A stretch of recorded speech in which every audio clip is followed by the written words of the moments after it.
Olen Pia Nurmela, toiminnanjohtaja, filosofian maisteri, kunnanvaltuutettu ja sijaisäiti Lempäälästä.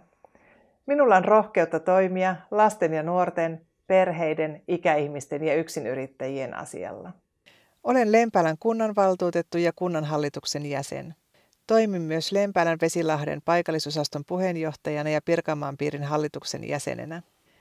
Tarvitsemme yhteiskunnan, joka on lapsimyönteinen ja jossa perhettä yhteiskunnan perusyksikkönä arvostetaan ja tuetaan. Ja jossa ikäihmisiä ei nähdä taakkana, vaan arvokkaina yksilöinä. Sekä yhteiskunnan, jossa työn tekeminen tehdään kaikissa olosuhteissa kannattavaksi ja yrittäjyyttä tuetaan. Luonteeltani olen energinen moniosaaja ja rohkea uudistaja.